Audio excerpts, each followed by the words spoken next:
Hello everyone, welcome to school education. এটা part 36 video. তো দেখে নেওয়া যাক এখানে কোন কোন প্রশ্ন আলোচনা করা হয়েছে। প্রথমেই যে প্রশ্নটা রয়েছে সেটা হচ্ছে নর্মদা ও তাপ্তি নদীর মাঝে অবস্থিত কোন পর্বত। এখানে অপশান রয়েছে, অপশান এতে রয়েছে বিন্ধ্য পর্বত, অপশান বিতে রয়েছে সাতপুরা পর্বত, অপশান সিতে রয়েছে আরাবল্লী পর্বত, অপশান ডিতে রয়েছে উপরের কোনোটিই নয়। এর সঠিক উত্তর কি হবে? এর সঠিক উত্তর হবে অপশান বি, সাতপুরা পর্বত। নর্মদা ও তাপ্তি নদীর মাঝে অবস্থিত হচ্ছে সাতপুরা পর্বত। আমরা জেনে নিলাম সাতপুরা পর্বত নর্মদা ও তাপ্তি নদীর মাঝে অবস্থিত, কিন্তু এই সাতপুরা পর্বতের কোন দিকে নর্মদা নদী বা কোন দিকে তাপ্তি নদী এটাও কিন্তু জানতে হবে, কারণ এখান থেকেও প্রশ্ন আসতে পারে। তো জেনে নেওয়া যাক সাতপুরা পর্বতের উত্তর দিকে তাহলে কোন নদী। সাতপুরা পর্বতের উত্তর দিকে অবস্থিত হচ্ছে নর্মদা নদী এবং দক্ষিণ দিকে অবস্থিত কি তাপ্তি নদী। সুতরাং এইভাবে প্রশ্নটা আসতেই পারতো যে সাতপুরা পর্বতের উত্তর দিকে কোন নদী অবস্থিত, সেখানে নর্মদা তাপ্তি আরও দুটো নদীর নাম দিয়ে দিত, সেখানে অপশান, সেখানে উত্তর করতে হতো। এই রকম ধরনের প্রশ্নের উত্তর যদি আপনারা সঠিক করে আসতে চান তো সেই ক্ষেত্রে অবশ্যই আপনাদের ভৌগোলিক ম্যাপ কিন্তু ফলো করতে হবে। বিশেষ করে ভারতের ভৌগোলিক ম্যাপ এরকম ধরনের প্রশ্নের জন্য, বা ভারতের বিভিন্ন রাজ্য থেকে যদি কোনো প্রশ্ন আসে, তার অবস্থান থেকে প্রশ্ন আসে, সেই সবের জন্য ভারতের ম্যাপ ফলো করতে হবে। এবং বিভিন্ন দেশের অবস্থান এবং বিভিন্ন দেশের যে বিভিন্ন প্রধান নদী বা তার অবস্থান বা মহাসাগরের অবস্থান, এগুলো জানার জন্য ওয়ার্ল্ড ম্যাপ আপনাকে ফলো করতে হবে। ম্যাপ ফলো করতে হবে এবং এই রকম ধরনের প্রশ্ন প্রচুর পরিমাণে আপনাদেরকে প্র্যাকটিস করতে হবে, যাতে এরকম ধরনের প্রশ্ন আসলে আপনারা সহজে উত্তর করে আসতে পারেন। কিন্তু এখান থেকে আরও বেশ কিছু প্রশ্ন ইম্পর্টেন্ট হয়ে যায়, যেগুলো নিয়ে আমাদের আলোচনা করে রাখা অবশ্যই দরকার। সবথেকে ইম্পর্টেন্ট প্রশ্ন কি, এই যে সাতপুরা পর্বত, এই যে সাতপুরা, এই সাতপুরা কথার অর্থ কি? এই সাতপুরা কথার অর্থ হচ্ছে সাতটি পাহাড়ের সমষ্টি, এবং সাতটি পাহাড়ের আলাদা আলাদা নাম রয়েছে এবং সেগুলো আমাদের জানার দরকার নেই, অত নাম অত ডিটেলসের দরকার নেই, কারণ পিএইচডি করবেন না আপনারা, আপনারা চাকরির পরীক্ষার প্রিপারেশান নিচ্ছেন। সুতরাং যেটুকু জানার দরকার সেটুকুই জানুন। সাতপুরা পর্বতের আক্ষরিক অর্থ কি? সাতপুরার আক্ষরিক অর্থ সাতটি পর্বতের সমষ্টি। তো সাতপুরা পর্বত নিয়ে এতটা যতক্ষণ আমরা আলোচনা করে নিলাম, এখান থেকে আর একটা প্রশ্ন কিন্তু খুব ইম্পর্টেন্ট হয়ে যায়। সেটা হচ্ছে কি, সাতপুরা পর্বতের সর্বোচ্চ শৃঙ্গের নাম কি? সাতপুরা পর্বতের সর্বোচ্চ শৃঙ্গের নাম হচ্ছে ধূপগড়। অবশ্যই মনে রাখবেন, সাতপুরা পর্বতের সর্বোচ্চ শৃঙ্গ হচ্ছে ধূপগড়, যার উচ্চতা হচ্ছে 4426 ফিট। প্রত্যেক কটা পয়েন্ট কিন্তু মনে রাখতে হবে। পরবর্তী প্রশ্ন, তাঁত বস্ত্র বয়ন কেন্দ্র হিসাবে নিম্নলিখিত কোন স্থানটি বিখ্যাত? এখানে অপশান রয়েছে কানপুর, ত্রিবান্দ্রম, জগদলপুর, চান্দেরি। এর সঠিক উত্তর কি হবে? এর সঠিক উত্তর হবে অপশান ডি, চান্দেরি। চাঁদ বস্ত্র বয়ন কেন্দ্র হিসাবে বিখ্যাত স্থানটি হচ্ছে চান্দেরি। এখান থেকে ইম্পর্টেন্ট প্রশ্ন কি হয়ে যায়, চান্দেরি, এই যে চান্দেরি, এই জায়গাটি কোন রাজ্যে অবস্থিত? চান্দেরি অবস্থিত হচ্ছে মধ্যপ্রদেশ রাজ্যে। এবং এই যে চান্দেরির যে এই যে তাঁত বস্ত্র বা বয়ন কেন্দ্র, এটি কিন্তু খুব আধুনিক না, এটা প্রাচীন যুগ থেকে এটা চলে আসছে। মুঘল এবং বুন্দেলা রাজ পরিবারের সময় থেকে এই ঐতিহ্য কিন্তু চান্দেরিতে চলে আসছে। এবং এই যে চান্দেরির যে বিভিন্ন রকম তাঁত বস্ত্র বা শাড়ি বা কাপড়, তার বিশেষ বৈশিষ্ট্য কি? তার বিশেষ বৈশিষ্ট্য হচ্ছে এখানকার এই যে বস্ত্র বা শাড়ি, তা হচ্ছে অত্যাধিক হালকা টেক্সচার এবং জটিল জরির কাজের জন্য এই চান্দেরির তাঁত বস্ত্র খুব বিখ্যাত। নেক্সট প্রশ্ন, দিল্লিতে শীতকালে বৃষ্টিপাতের জন্য নিম্নলিখিত কোনটি দায়ী? এখানে অপশান কি কি রয়েছে? অপশান এতে রয়েছে প্রচলিত বৃষ্টি, অপশান বিতে রয়েছে পশ্চিমী ঝঞ্ঝা, অপশান সিতে রয়েছে দক্ষিণ পশ্চিম বর্ষা, অপশান ডিতে রয়েছে উত্তর পূর্ব বর্ষা। এর সঠিক উত্তর কি হবে? এর সঠিক উত্তর হচ্ছে অপশান বি, পশ্চিমী ঝঞ্ঝা। দিল্লিতে শীতকালে বৃষ্টিপাতের জন্য দায়ী হচ্ছে পশ্চিমী ঝঞ্ঝা। এই পশ্চিমী ঝঞ্ঝা ভূমধ্যসাগরীয় অঞ্চলে সৃষ্ট এই নিম্নচাপটি পূর্ব দিকে অগ্রসর হয়ে উত্তর পশ্চিম ভারতে মৌসুমি বহির্ভূত এলাকায় বৃষ্টিপাত ঘটায় এবং পাহাড়ে তুষারপাত ঘটায়। সুতরাং বুঝতেই পারছেন যে এই পশ্চিমী ঝঞ্ঝা কেন দিল্লিতে বৃষ্টিপাত ঘটায়। লিম্ফোসাইট মানবদেহে কোন অংশে তৈরি হয়? এটাও কিন্তু খুব ইম্পর্টেন্ট প্রশ্ন, পরীক্ষায় আসার বিশেষ সম্ভাবনা থাকে। লিম্ফোসাইট মানবদেহের কোন অংশে তৈরি হয়? এখানে অপশান কি কি রয়েছে? অপশান এতে রয়েছে প্লীহা, অপশান বিতে রয়েছে যকৃৎ, অপশান সিতে রয়েছে হৃৎপিণ্ড, অপশান ডিতে রয়েছে অস্থি মজ্জা। এর সঠিক উত্তর কি? এর সঠিক উত্তর হচ্ছে অপশন এ, প্লীহা। লিম্ফোসাইট মানবদেহের প্লীহা অংশে তৈরি হয়। এখন ঘটনা হচ্ছে এই যে লিম্ফোসাইট, এই লিম্ফোসাইটটি আসলে কি? এই লিম্ফোসাইটটি হলো এক প্রকার শ্বেতকণিকা, যা আমাদের শরীরের রোগ প্রতিরোধ ক্ষমতা বা ইমিউন যে সিস্টেম তার প্রধান হাতিয়ার হিসাবে কাজ করে। এগুলো শরীরের মধ্যে যেসব ভাইরাস বা ব্যাকটেরিয়া বা যে কোনো রকম ক্ষতিকারক উপাদানের যে আক্রমণ হয়, সেই আক্রমণের হাত থেকে আমাদের মানব দেহকে রক্ষা করে।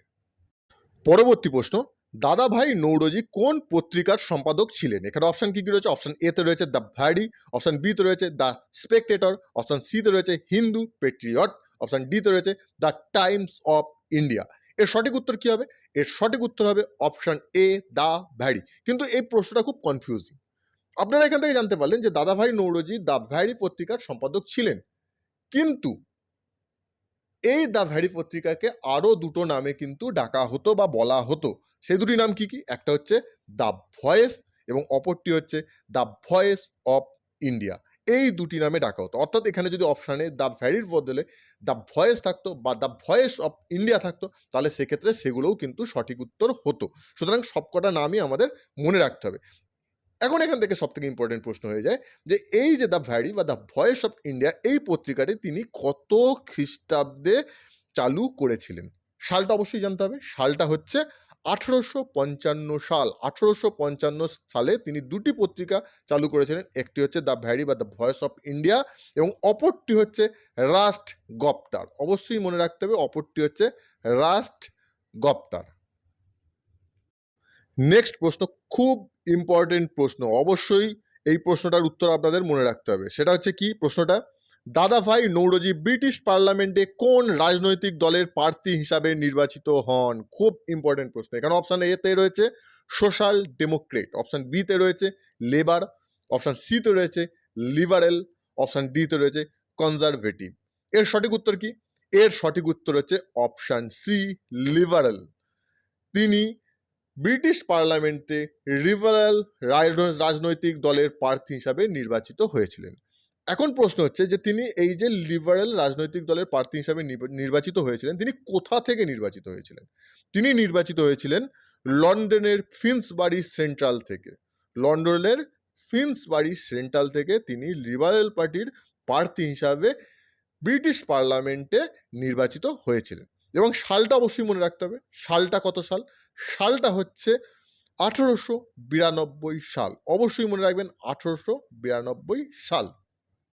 পরবর্তী প্রশ্ন, বৌদ্ধ ধর্মের কোন শাখা পাল শাসনের সময় সবচেয়ে জনপ্রিয় ছিল? এখানে অপশান রয়েছে মহাযান, অপশান বিতে রয়েছে হিনযান, অপশান সিতে রয়েছে বজ্রযান, অপশান ডিতে রয়েছে থেরবাদ। এর সঠিক উত্তর কি হবে? আমরা জানি বৌদ্ধ ধর্ম প্রথমে দুটো ভাগে ভাগ হয়েছিল, একটা হচ্ছে মহাযান এবং হিনযান, এবং পরবর্তী ক্ষেত্রে দেখা গেছে যে এই বৌদ্ধ ধর্ম আরও বিভিন্ন শাখায় বিভক্ত হয়ে গেছিল। তো এখানে বেশ কিছু শাখার নাম রয়েছে। তার মধ্যে কোন শাখার সবথেকে জনপ্রিয় ছিল পাল শাসনের আমলে? উত্তরটা হচ্ছে অপশান সি, বজ্রযান। বৌদ্ধ ধর্মের বজ্রযান শাখা পাল শাসনের সময় সবচেয়ে জনপ্রিয় ছিল। মহাযান কি ছিল? মহাযান বৌদ্ধকে প্রতিষ্ঠা করে দেবতা রূপে তার আরাধনা করত। হিনযানরা কোনো রকমভাবে মূর্তি প্রতিষ্ঠা করতো না, কিন্তু বৌদ্ধের আরাধনা করত। আর এই বজ্রযানরা তারা কেন ছিল, আলাদা ছিল এই দুটো গোষ্ঠীর থেকে? তারা তান্ত্রিক সাধনা করত। এটাই ছিল তাদের স্পেশাল বা তাদের প্রথাভিত্তিক, বৌদ্ধ ধর্মের প্রথাভিত্তিক তান্ত্রিক সাধনা করত একমাত্র বজ্রযান শাখা।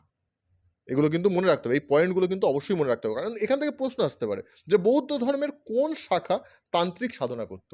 সেক্ষেত্রে উত্তর হবে কিন্তু এই বজ্রযান।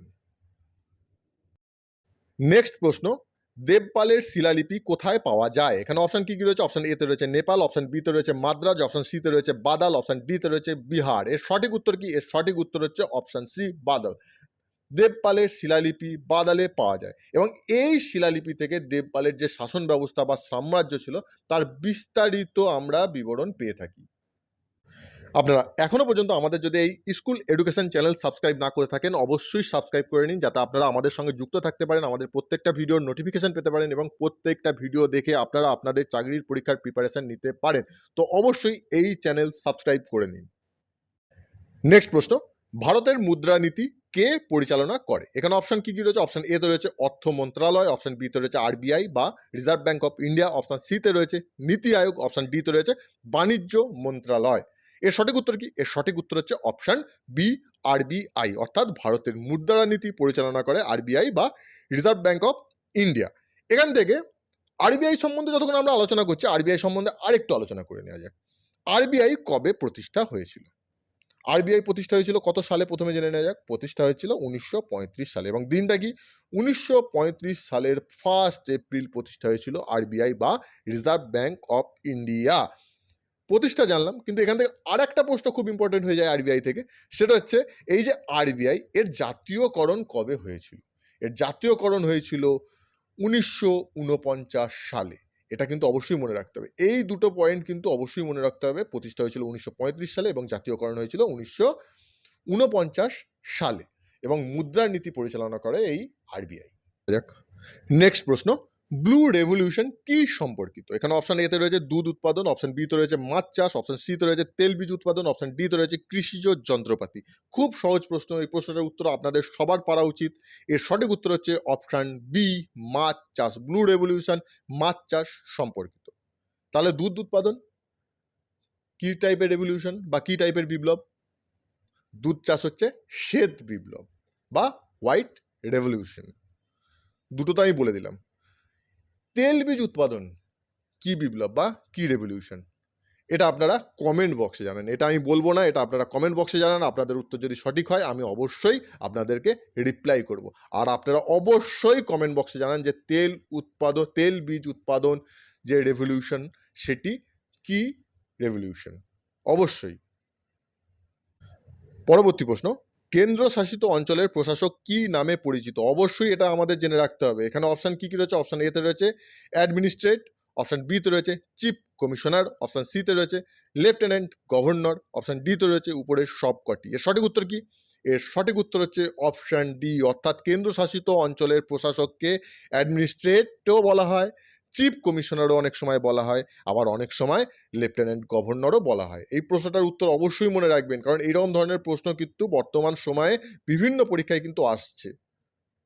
নেক্সট প্রশ্ন, খুব ইম্পর্টেন্ট প্রশ্ন, আবার সহজও প্রশ্ন, কিন্তু এই সহজ প্রশ্নটাই স্টুডেন্টরা পরীক্ষায় কিন্তু ভুল করে আসে।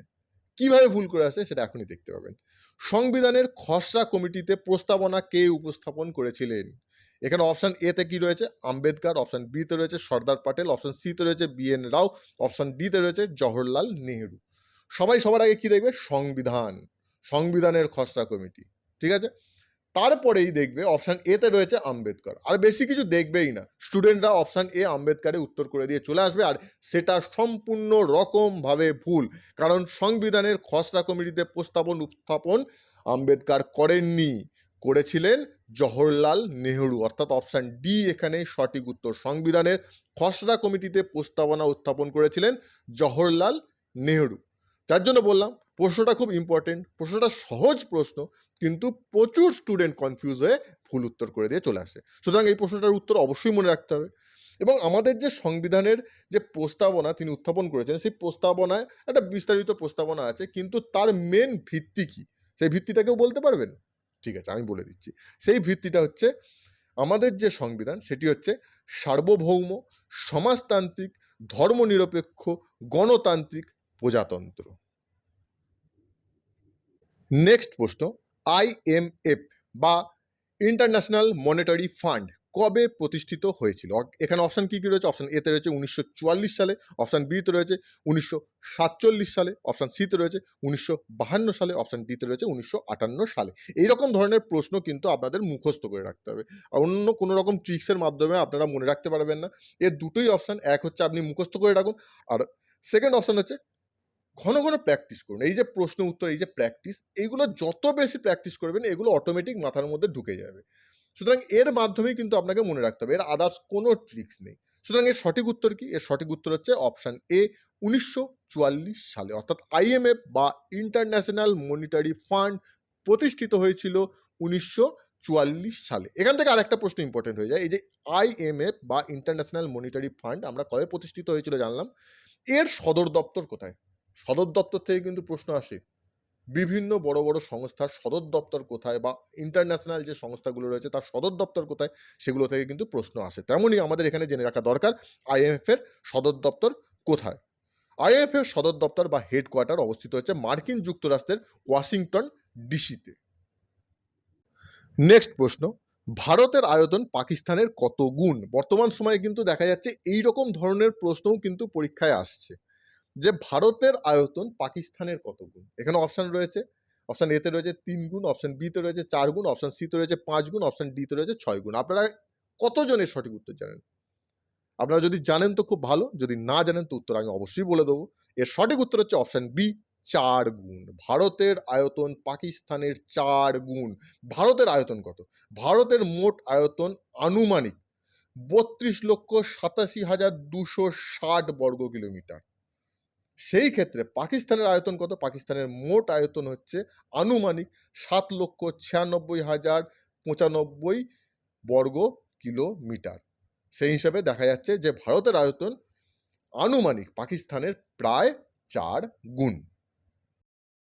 আজকের ভিডিও এই পর্যন্ত। আশা করি আপনাদের ভালো লেগেছে। ভালো লাগলে অবশ্যই লাইক করুন, কমেন্ট করুন। এখনো পর্যন্ত আপনারা যদি আমাদের এই স্কুল এডুকেশন চ্যানেল সাবস্ক্রাইব না করে থাকেন তো অবশ্যই সাবস্ক্রাইব করুন। তাহলে আপনারা আমাদের এইরকম ধরনের ভিডিওর নোটিফিকেশান পেতে পারবেন। প্রত্যেকটা ভিডিও দেখে আপনারা আপনাদের চাকরির পরীক্ষার প্রিপারেশান নিতে পারবেন। এবং কমেন্ট করে অবশ্যই যে প্রশ্নটা আমি জিজ্ঞাসা করেছি সেই প্রশ্নটার উত্তর অবশ্যই কমেন্ট করে জানান। এছাড়াও আপনারা কমেন্ট করে জানান ভিডিওগুলো আর কীরকমভাবে বানালে আপনারা উপকৃত হতে পারবেন। ভিডিওটা যদি ভালো লাগে অবশ্যই সোশ্যাল নেটওয়ার্কে বিভিন্ন মাধ্যমে শেয়ার করুন, যাতে আপনারা যেরকমভাবে প্রিপারেশান নিতে পারছেন সেরকমভাবে অন্যান্য স্টুডেন্টরাও প্রিপারেশান নিতে পারে। সো এতক্ষণ সঙ্গে থাকার জন্য আপনাদের সবাইকে অসংখ্য ধন্যবাদ। Thank you, thank you, thank you.